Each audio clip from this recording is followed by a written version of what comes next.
Hi guys, Dr. Berg here. In this video, we're going to talk about vascular calcification. Now, this is the #1 cause of death in chronic kidney disease.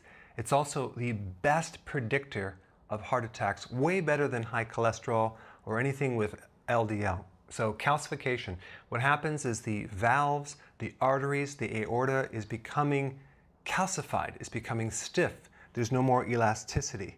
And that leads to, heart attacks. And the other thing that it'll do is it raises blood pressure. So that's kind of a precursor. And if you're getting blood pressure from calcification of the arteries, your blood pressure will stay high. It doesn't come down. Like some types of blood pressure come up and down. This one just stays high because the arteries are becoming calcified. Your arteries are basically becoming bone.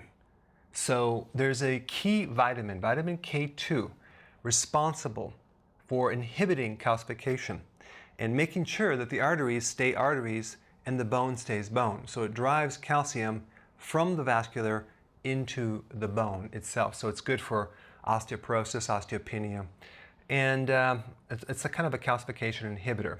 So vitamin K2 is always deficient in dialysis patients, end-stage renal failure, vascular calcification. They're always going to be low in vitamin K2. It's a relatively new thing for people. People haven't heard about it, but it's probably going to be very popular in about 2 or 3 or 5 years from now because it's amazing, actually.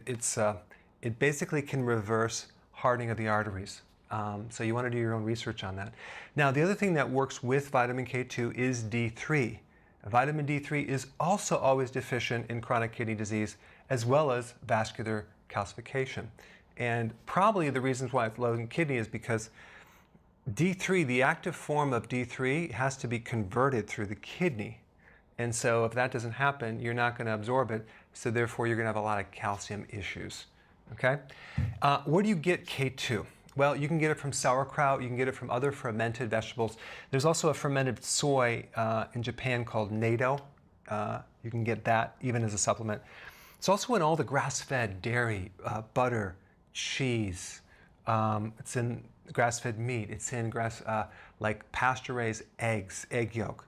So it's in actually the fatty foods, the very foods that doctors have been telling people to avoid because of heart problems, which is interesting. But vitamin K2 is an amazing decalcification vitamin.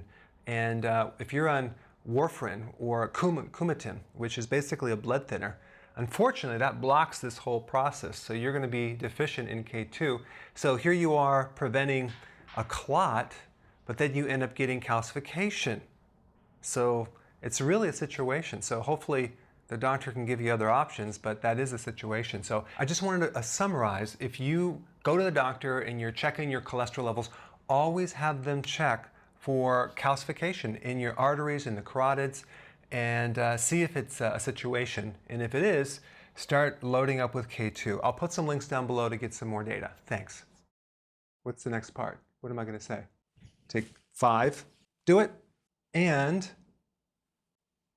where am I going with this? Hey, if you're enjoying my videos, press the subscribe button below and I will keep you updated on the future events.